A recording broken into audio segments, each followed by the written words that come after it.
নমস্কাৰ বন্ধু বান্ধৱীসকল NIS D.El.Ed প্ৰাৰ্থীসকলৰ কাৰণে এটা গুৰুত্বপূৰ্ণ খবৰ মহামান্য সুপ্ৰিম কোৰ্টত আজি এটা গোচৰ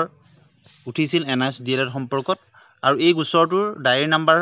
আপোনালোকে নিশ্চয় দেখিছে 4961/2024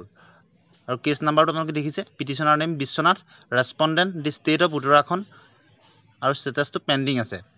আপোনালোকে নিশ্চয় জানে এইটো এটা ৰিভিউ কেছ গতিকে আপোনালোকে নিশ্চয় দেখিছে ডায়েৰী নাম্বাৰটো ৰিভিউ কেছ গতিকে ট্ৰেন্সফাৰ পিটিশনৰ কেছটো নহয় এইটো ৰিভিউ কেছ যিটো মহামান্য সুপ্ৰিম কোৰ্টৰ পৰা যিটো চূড়ান্ত ৰায়দান আহিছিল তাৰ এগেইনষ্টত এইটো এটা ৰিভিউ কেছটো হৈছে বিশ্বনাথ আপোনালোকে দেখিছে আজি উঠিছে 18 তাৰিখ আৰু অনাৰেবল মিষ্টাৰ জাষ্টিছ BR গাভালেন honourable mister justice Prashant Kumar Mishra আৰু CL নাম্বাৰ 1001 আৰু দেখিছে ষ্টেটাছ পেণ্ডিং আছে আৰু নেক্সট ইয়াৰ যিটো হিয়াৰিং পৰৱৰ্তী অহা সপ্তাহত দিছে নেক্সট সপ্তাহত দিছে নেক্সট উইক দিছে দেখিছেনে আপোনালোকে পুনৰ অহা সপ্তাহত কেছটো উঠিব গতিকে এই কেছটোৰ সম্পৰ্কত এইখিনি ডিটেইলছ আমি আপোনালোকক জনাইছোঁ আপোনালোকে দেখিছে টেন্টেটিভ কেছটো এইটো কম্পিউটাৰ জেনেৰেটেড কিন্তু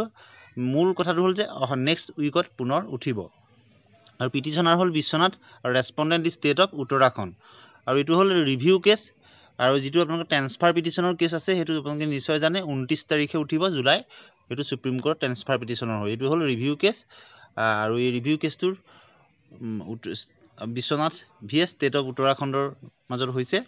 আৰু মহামান্য সুপ্ৰিম কোৰ্টত আজি কেছটোৰ প্ৰথম হিয়াৰিংটো